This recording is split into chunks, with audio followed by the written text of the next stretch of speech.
Jay? Yes, sir. Ay.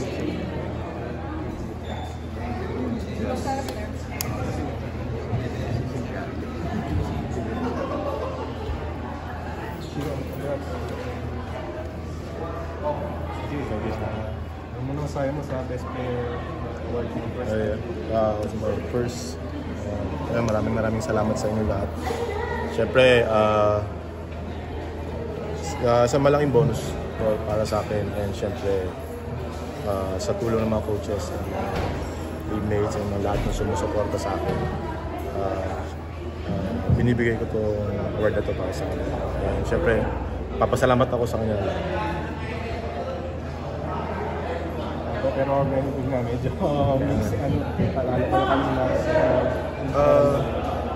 We just, tied 2-2. So, madami kaming kailangan ipag-aralan and kailangan i-adjust sa laro namin, sa depensa namin sa Magnolia. So, hindi pa naman tapos, mahaba-haba pa. Parang best of 3 na lang yung kakalabasan. So, ngayon, kailangan lang namin magpahinga, matuto sa mga mistakes namin. So,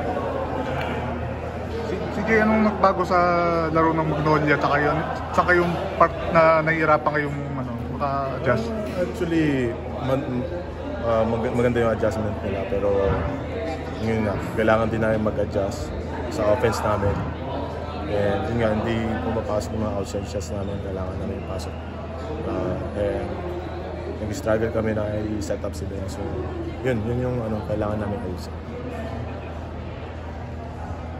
Si Jane, four fouls ka sa first half. So, siguro napansin mo sa depensa sa'yo ng Magnolia? Wala namang binago, parang same lang. It's just, yung depensa ko kanina, parang natatawagan ng foul. So,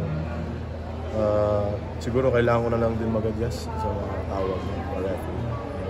It's not, yung defense ko naman hindi naman ganun ka-pesky kagaya dun sa kabila. So, ayun ang adjustment lang talaga.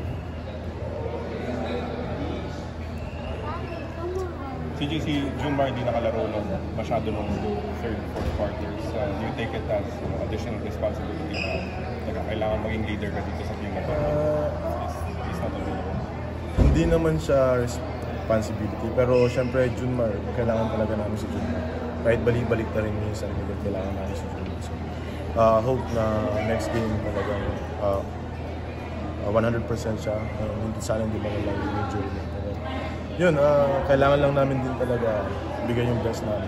Every game talaga, 100%. Doon kami natatalo talaga sa energy, sa effort, and sa 50-50 balls na kami natatalo. So, kailangan ayusin.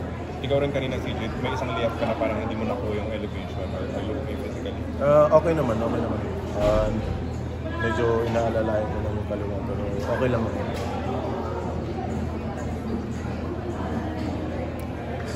Thank you.